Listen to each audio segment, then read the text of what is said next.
Margaret awoke, startled, a cold sweat clinging to her. She gathered her thoughts.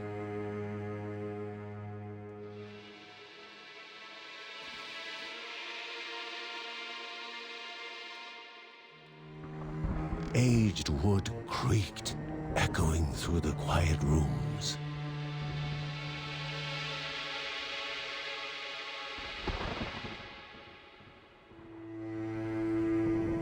Near the house stood a shrine to Rhea Dana, goddess and daughter of the land, of Rhea and a being of comfort.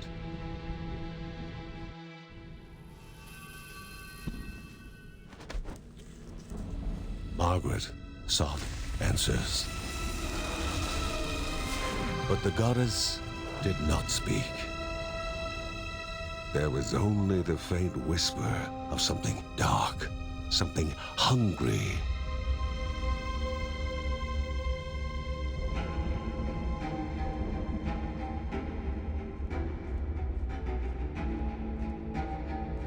The old seer's bones felt the weight of their age as she climbed.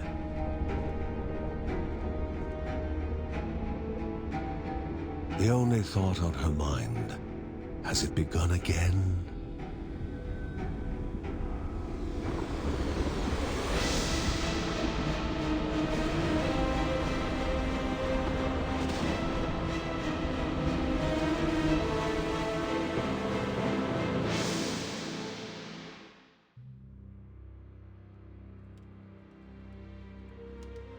John's mission would be a simple one. He was to investigate Rhea's greatest shrine. His mother presented him with a fresh divinity shard.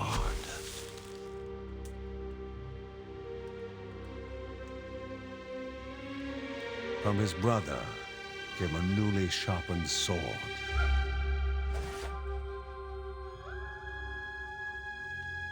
His wife gave him a kiss, and his daughter's hugs were full of reason to return home safe.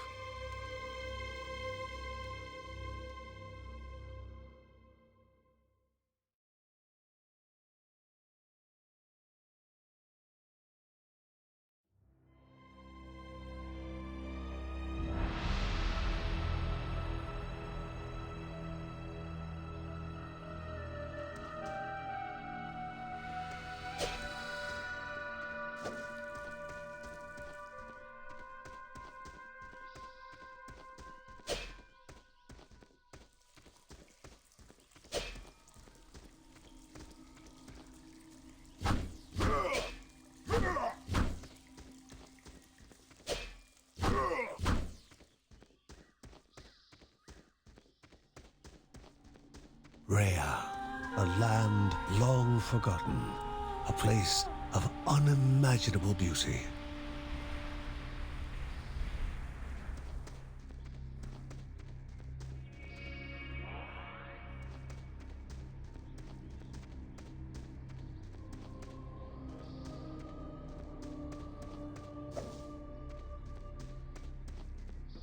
It first appeared as sludge given life. Slithering creatures, small and vile.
wall, impeding further progress. A battle was certain.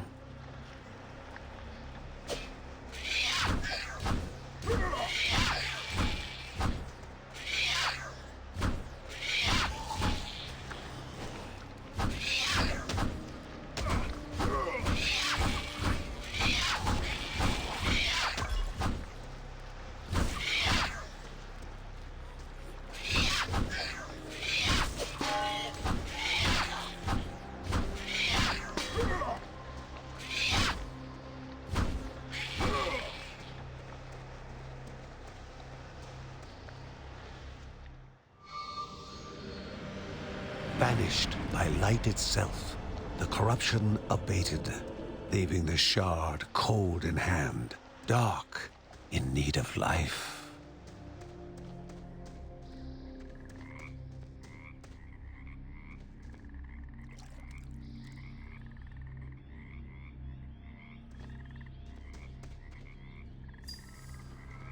The shard grew warm, humming softly from the harnessed energy.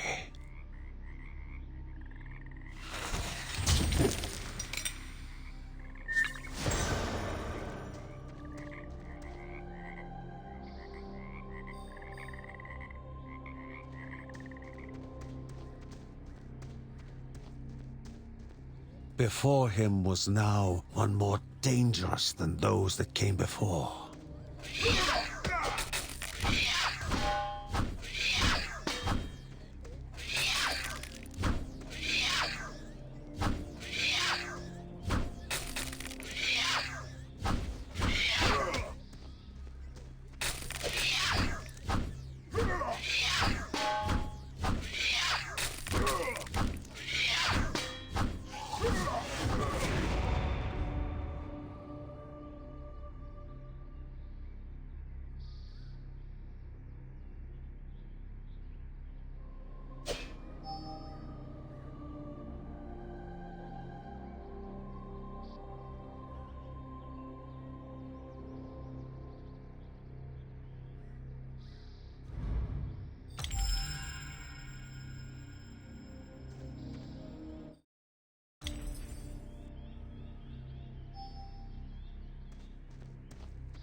Goblins, a familiar threat, albeit farther out than usual.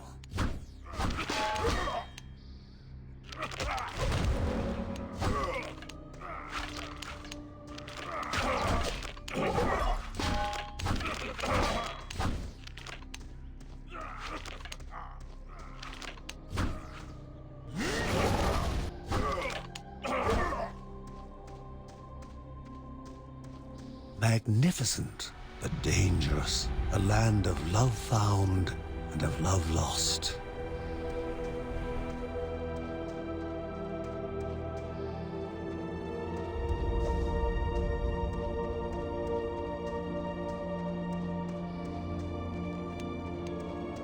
Inherently violent and ill-bathed, the goblins were an unfocused but constant threat.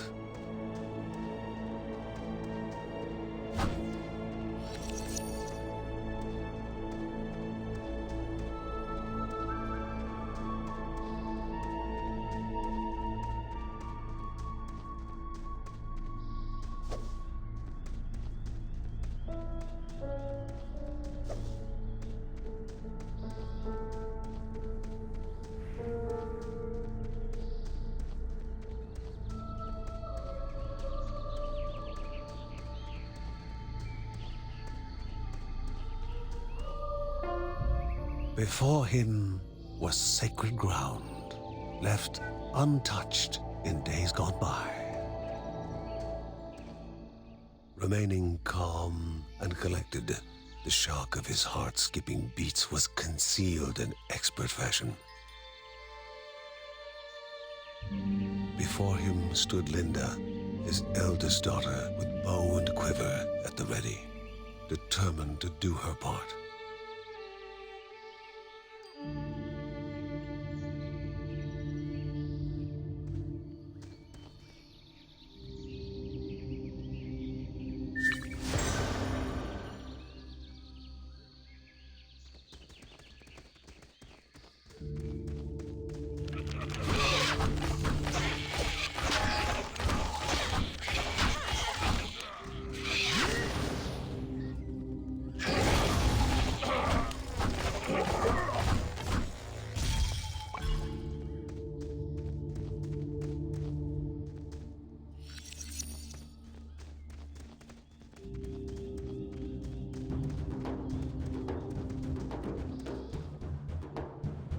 Before, the Guardians were not beasts feeding, but monsters consuming, destroying others. They corrupted and distorted, creating even more hungry husks.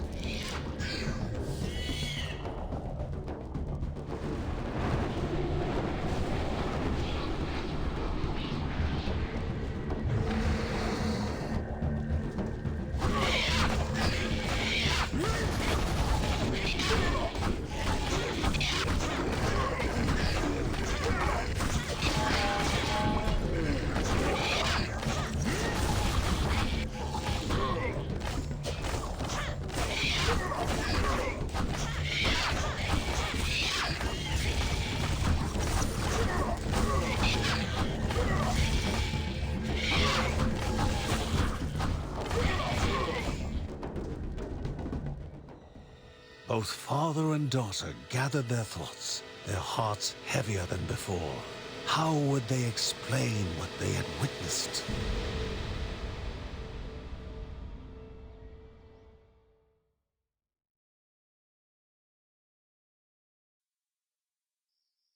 The ancient tree had been cut down. Together, father and daughter described the horror, the creatures dripping with decay that slithered into bodies stuck between life and death to bolster their ranks.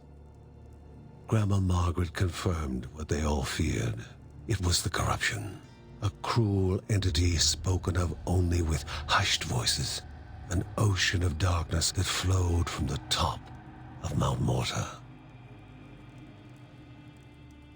And the Bergsons' duty was to stand against this devouring deluge of death.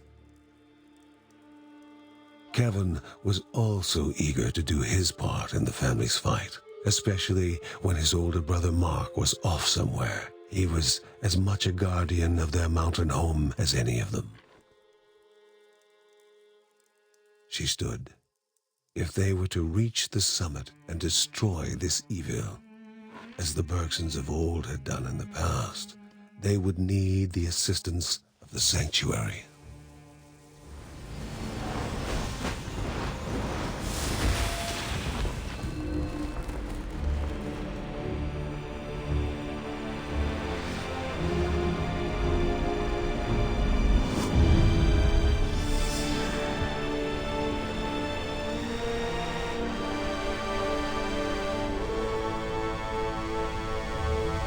Given to the Bergsons by Rhea herself, the sanctuary was a gateway to the mysterious lands around the mountain. Margaret pointed to the huge crystal at the center of the den, revealing their next task: to activate it and open the way to the source of the corruption. And once Rhea's 3 spirits are gathered on the grounds, the only gate to the top of Mount Morta will open in this chamber. By himself, or with the assistance of those who loved him, John needed to gather the 3 spirits from their lands. Without them, he would not be able to stem the flow of the corruption.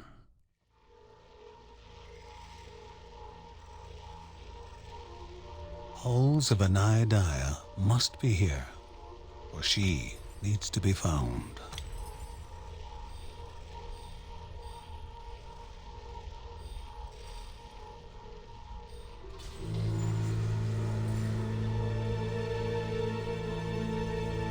A celestial shard, chipped directly from the ancient crystal in the sanctuary.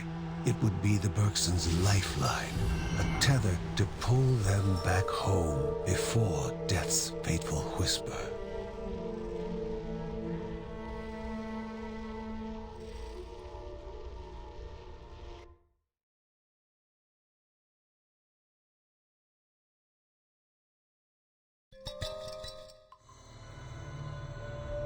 Filling the winding tunnels walls of the silk-covered caves, the acrid taste of poison lingered in the air.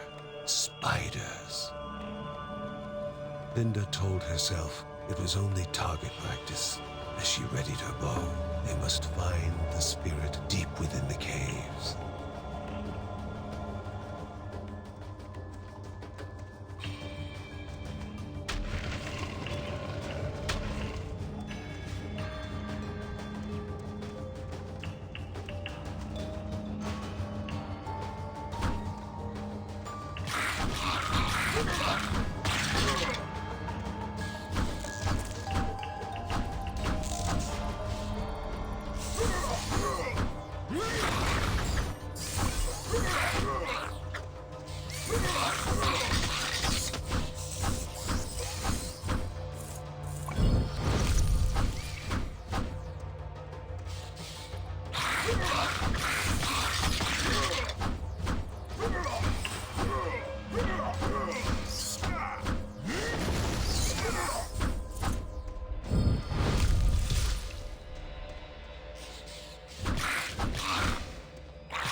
A treasure rested above them, locked behind chance and memory. They needed to place foot upon stone. If silence reigned, they could continue on. But if alarms were to ring, they had to begin anew.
The Bergson began to slip away, wondering if this was death.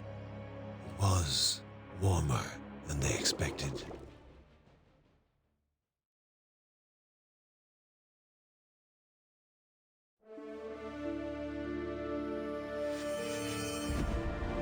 They gasped for air as the celestial shard brought them back, a sensation no hero could become accustomed to.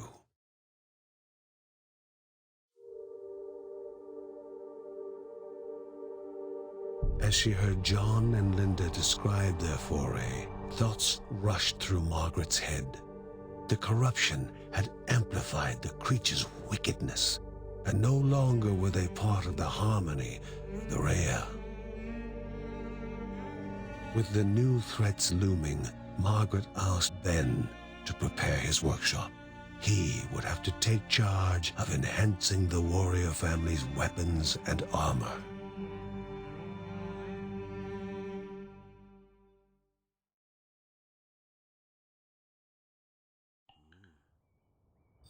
Uncle Ben reached out to the familiar warmth of the forge. If they were to reach the top of Mount Morta, their equipment would need to be of the highest quality.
Everyone was encouraged to take part in a game of destiny. A prize awaited the fortuitous. There was only pain for the unfortunate.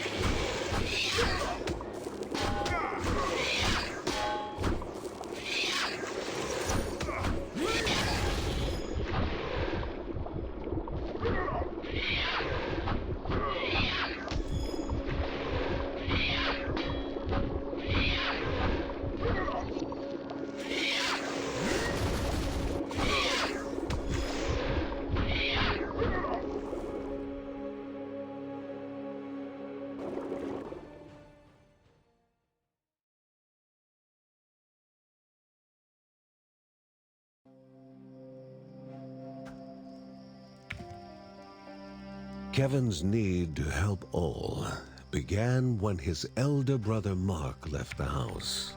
His brother was strong, making any near him feel safe. But he left Kevin.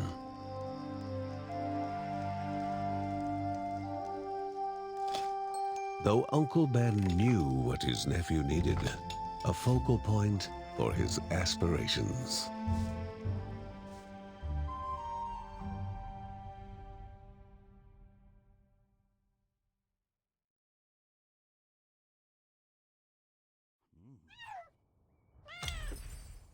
She knew where it was coming from.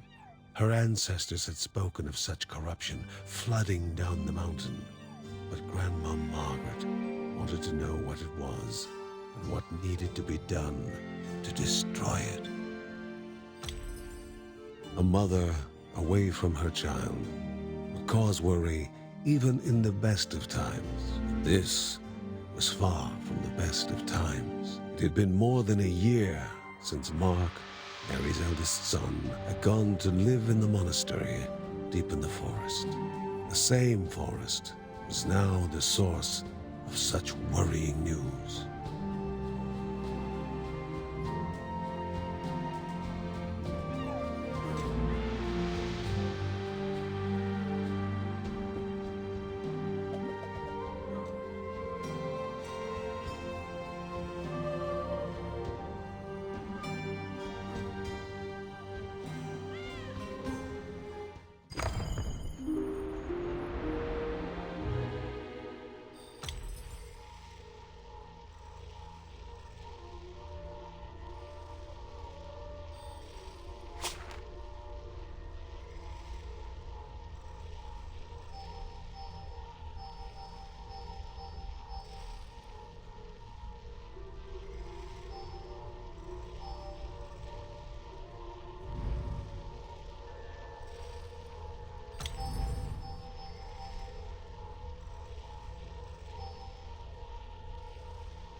Can the body endure the mind's gamble?